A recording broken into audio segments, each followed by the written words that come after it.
Hello everyone and welcome back to Let's Play Banjo-Kazooie. In the last part we defeated Grunty and her giant game board, Grunty's Furnace Fun, and finally rescued Tooty.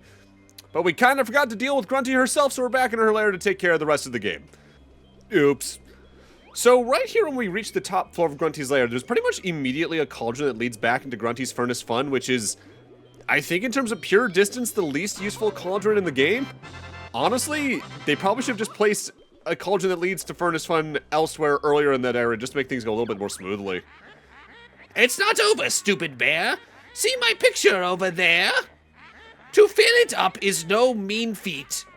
Lots of jiggies make it complete. Your feathered buddy that you've brung, useless like a pile of dung. So in order to access the final boss, you need at least 25 jiggies on top of all the ones you've needed to reach this point in the game to begin with. I'm sad to say down there you'll stop, 'cause I'm safe here at the top.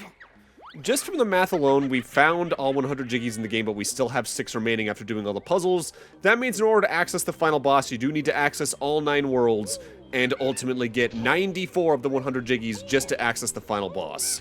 With that said, there is enough incentive to get a majority of the remaining jiggies as well as the notes on top of that. Partner that with the 810 note door directly before this, and you also need a total of 90 jiggies in every world in order to access the final boss too, which you can get done pretty easily along the way. So, that cauldron there is the entrance to the final boss, but you might notice there's a lot of other note doors around here. Within these are some pretty helpful boosts for the final boss. Namely, 3 of the 4 of them have a collectible in question on top of a pillow. Hitting that will max out your supply, whatever max it is, whether or not you've used the Cheeto cheat or not. Each of these are blocked by note doors, specifically 828, 846, 864, and 882 notes in total, which means in order to open every single note door in the game, you need to get 98 notes in every level, which is pretty tight.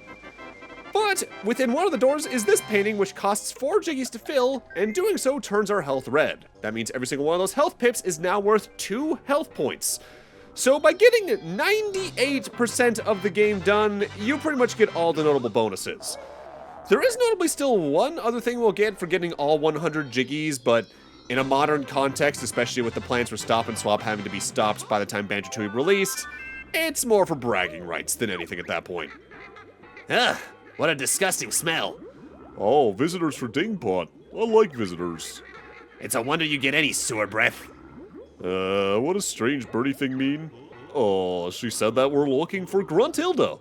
Do you know where she is? I sure do, Mr. Bear. Grunty's awful, you know. She was sicking me earlier on. If you can get rid of her, I'll be free. Don't be sure, you silly pot. Soon I'll have you nice and hot. See these filthy clothes I've got. When I've won, you'll wash the lot. Don't worry, Dingpot. We'll sort her out if you can find us a way up there. No problem. Just splash on in and I'll fire you up to the top. Jump in there. No wait, dungbox. Come on, Kazooie, you get a chance to peck the witch's butt. Let's go. Jump on in, and it's time for the final boss, which is quite the marathon, honestly. And one I'm not too particularly fond of, to be completely honest.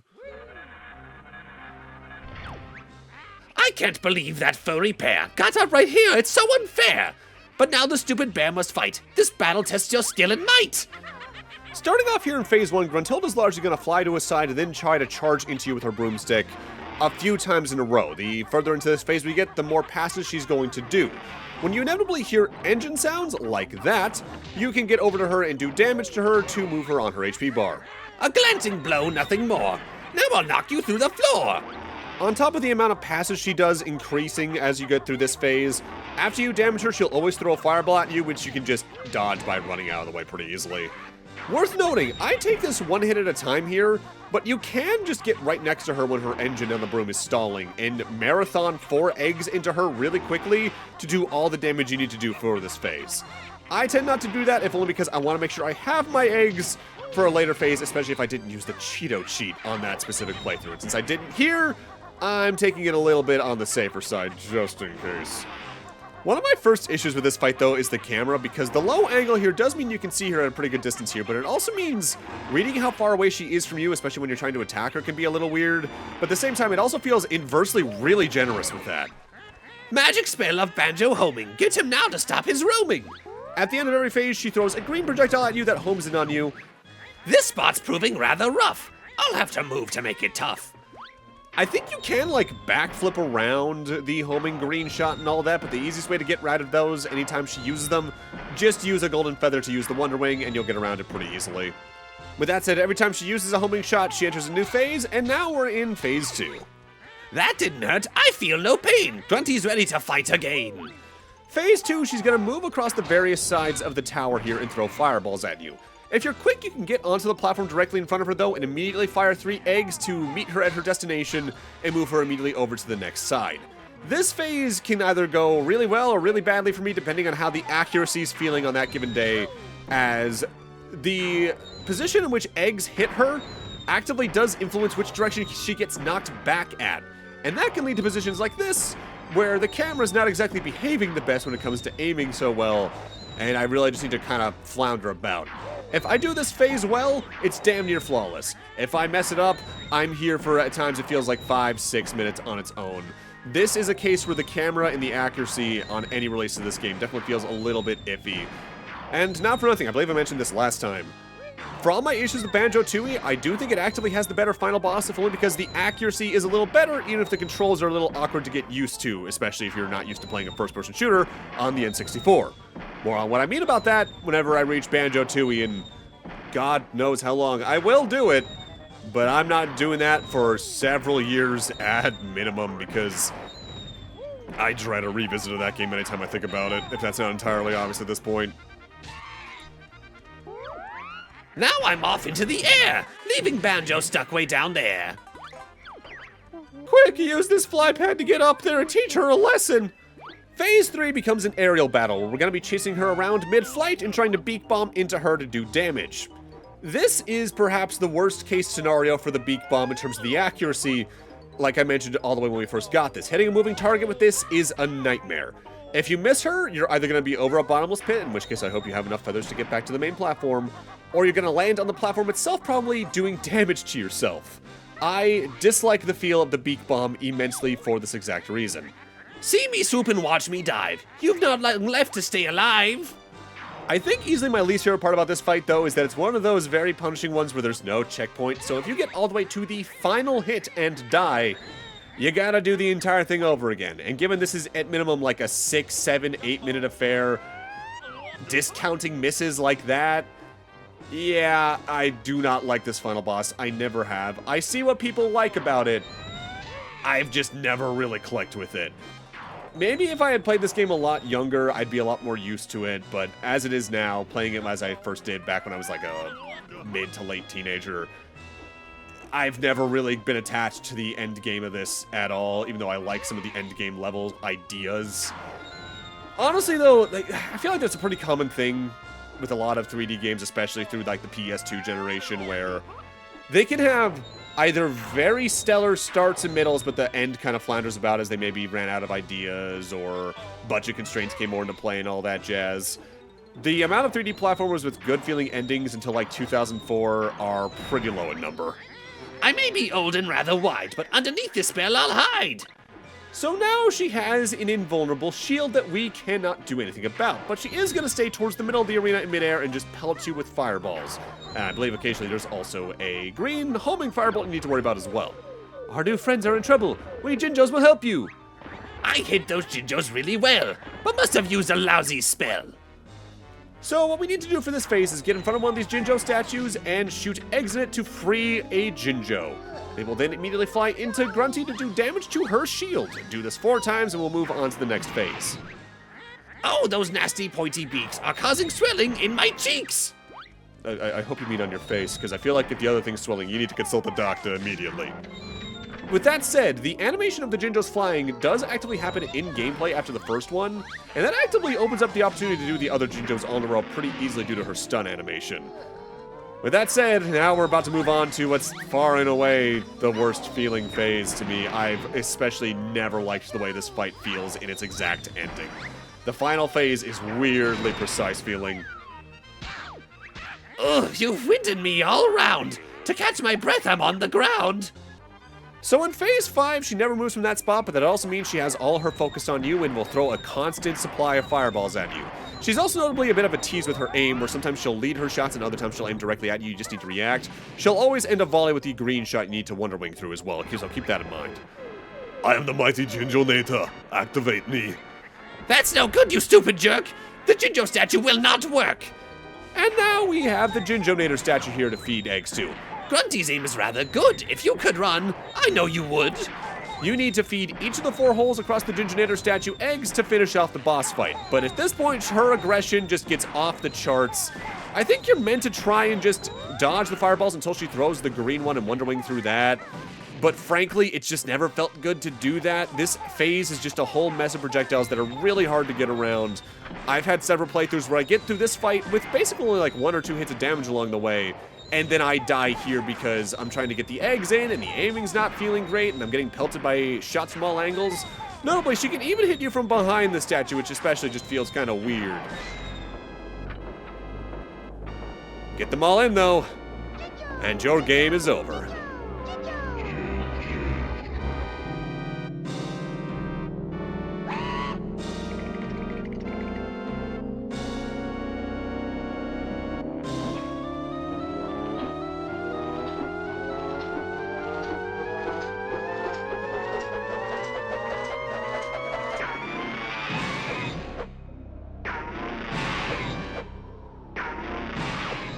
See, your Jinjo failed to work. He's nothing but a feeble jerk.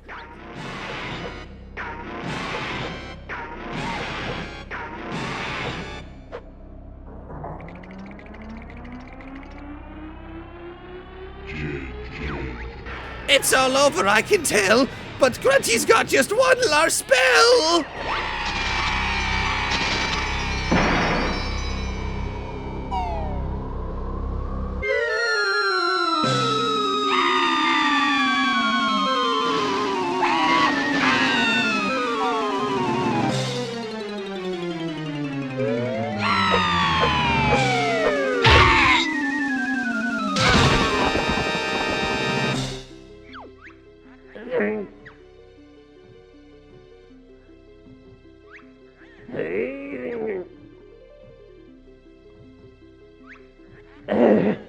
Too heavy.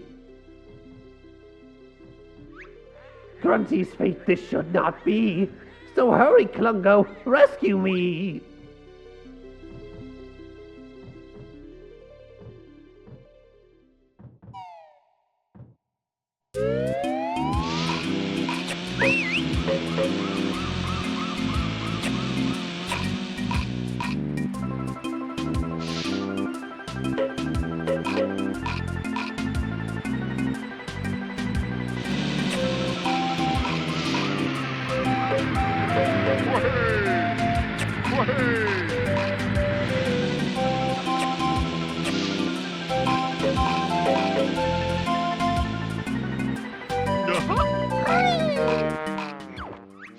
Oh, this is great.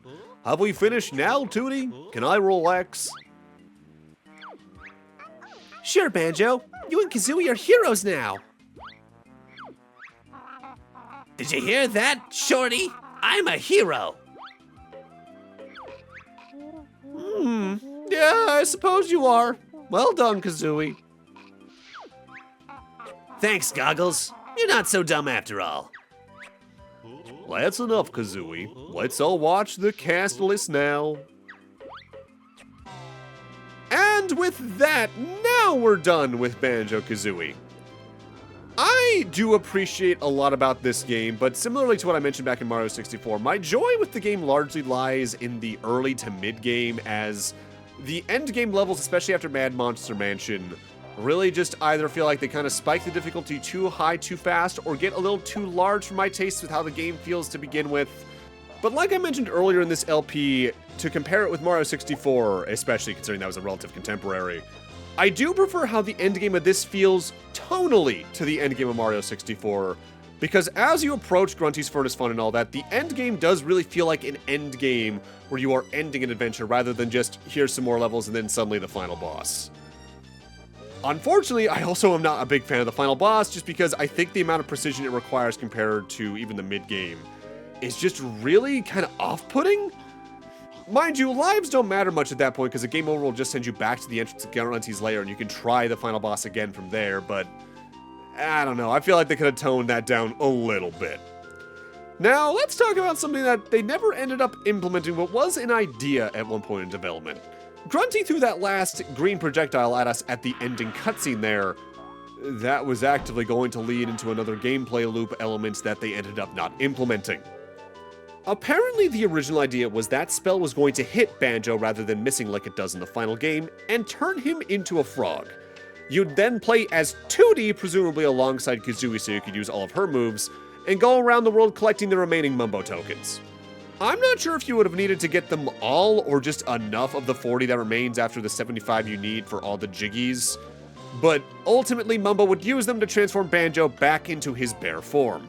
Supposedly this was cut due to time and budget constraints, but honestly, I think cutting it was the right move in any circumstance, because I think it would have made the last stretch of the game as it is now feel kind of weird, and it would just stretch out the climax of the game just way too far. So that being the original plans for the game definitely makes some of the ideas for Jiggies and other collectibles in Banjo-Tooie make a bit too much sense in terms of the development arc, for better or for worse. Honestly, and I say this as someone who likes the game I'm about to talk about, I think that would have made for a more interesting version of Grunty's Revenge than the version we ultimately got, because it would have had a lot more of its own identity, I feel, if Tootie was the playable character in that regard. And honestly, I'll probably do Grunty's Revenge sooner than I'll do Banjo-Tooie, honestly. Especially because it actively takes place between the two of them. Though I honestly forget if it actively references Banjo-Tooie too much, so I might err on doing Tooie first instead. It's been a longer amount of time since I last played Grunty's Revenge than it has been since I last played Banjo-Tooie. I think I only played Grunty's Revenge maybe once or twice, maybe a playthrough and a half or something like that, because I like a lot about what that game does, but if I'm going to play a platformer on the Game Boy Advance, I'm going to go for something closer to like Zero Mission Infusion, Sonic Advance as a trilogy up until 3, or I guess Mario vs. Donkey Kong. Banjo-Kazooie is notably the last Rareware game, with one notable exception, that I really feel like I enjoy a majority of. Because a lot of the games that followed this up, be it Conker, Tooie, Donkey Kong 64, and some other games along the way after the Microsoft purchase, I feel either get too big, too fast, and have too many things to do, or just feel really weird to play. The only one I really feel like I enjoy after this is Star Fox Adventures. And I know I'm a bit of a rarity in saying that, but I think that's largely because, as I believe I talked about during both my Star Fox and Star Fox 64 LPs, I went from playing the original Star Fox on my dad's Super Nintendo via my brother's cart to Adventures. I didn't play 64 until, I think, the late 2000s, early 2010s, something like that. And I think the game I played after Adventures was Assault, which is another game that a lot of people don't like, and I can see a lot of reasons why in that case, but I honestly do like a lot about that game, especially with its multiplayer, but I'll save more talking about that for a proper LP of that, because I do want to do, at the least, Adventures and Assault, maybe Command at some point. Command would be a bit of a weird one, though, because that game is weirdly large and ambitious to a detriment in a lot of regards. If you want to play Banjo-Kazooie nowadays without invoking the E word in specific, you're going to need to either track down an N64 copy, play it on the Xbox Live Arcade, which I think you can still do via the modern Xbox consoles, play it via Rare Replay, which I think is considered the best version of the game at large, but you can also play the N64 version via the N64 Online as a part of the Nintendo Switch Online Expansion Pass subscription, which I don't think is worth it myself, but your mileage may vary on that. Personally speaking, though, this is one of those games that I feel largely feels better on an N64 controller, unless you're specifically having to aim, which you do often enough in more intense situations where modern releases might be a bit better for that. Like I've said a couple times over the years, there's some games from certain consoles, namely the N64, GameCube, and Wii, I really can't play with other controllers because it just feels so wrong because of how unique those controllers feel in their hand and how they interact with the games in question. And the N64 is probably the biggest case of that, if only because there truly is nothing that feels like the N64 controller, for better or for worse, especially for worse. So for now, let's talk about the reward for 100%. Like I mentioned back prior to the Grunty fight, in order to access the doubling health, you need 98% of the notes and jiggies. But the final 2 jiggies do still unlock something. Namely, if you don't have them, you'll reach the end of this enemy roll call, and you'll just go straight to the final part of the ending. But because we got all 100, there's going to be one notable cutscene between this and the final scene in the main game. And it's going to tie into a mechanic I've talked about several times throughout the LP up to this point, Stop-N-Swop. I won't waste too much time explaining it. Let's just get to the end of this sequence and see what the characters in the game have to say about the mechanic itself.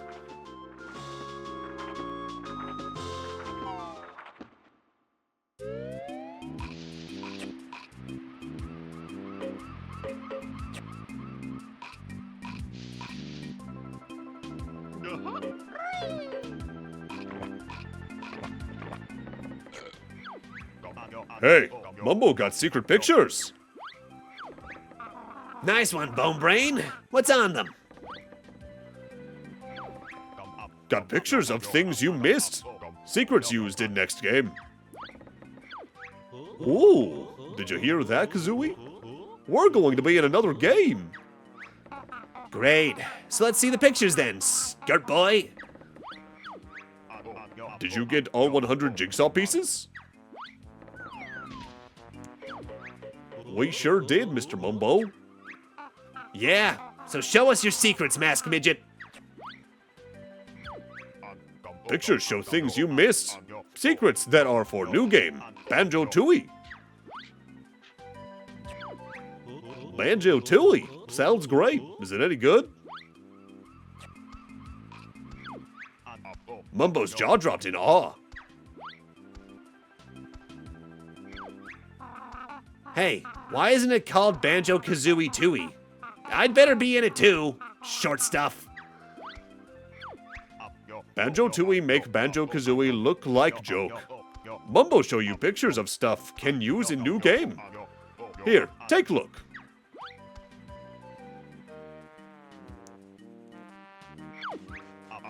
Find first secret on the beach. Hey, Shorty, how'd you make that rock rise up? Mumbo not telling. Wow, a secret cavern. Baron Bird must climb to top. What's up there, dumb skull? Wait and see, oh filthy feathered one. Well, it looks rather high. Don't worry, Banjo. It looks like I have to get us up there.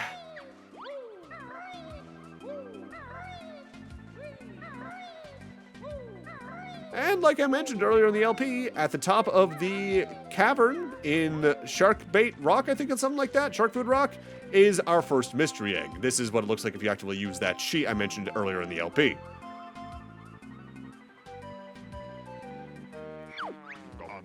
Next secret found in snow.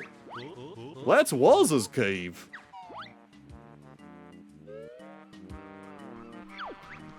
We've already been in here. Hey, what was that egg for on the beach? Tell us! Bird, be quiet. Watch picture. What's through here? Core, a giant ice key. I know where I'd like to stick that.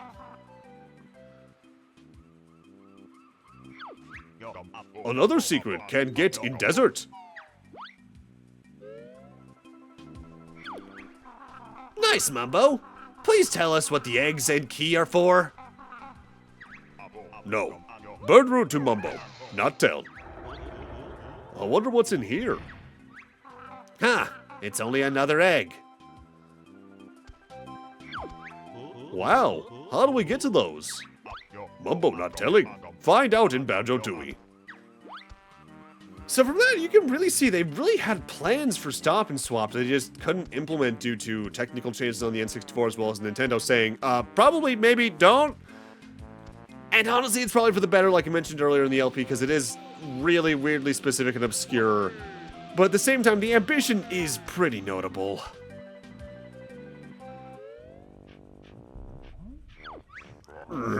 Rock so heavy, but Klungo must rescue Mistress. all the Jiggies you did snatch. But I'll be back for my rematch. And indeed she will. In fact, she technically comes back for 2.5, I guess you could say. But with that, I'm going to need to end this off here. Thank you guys for watching. Have a great night. Take care. And I'll see you guys next Let's Play, whatever that may be. See you guys then.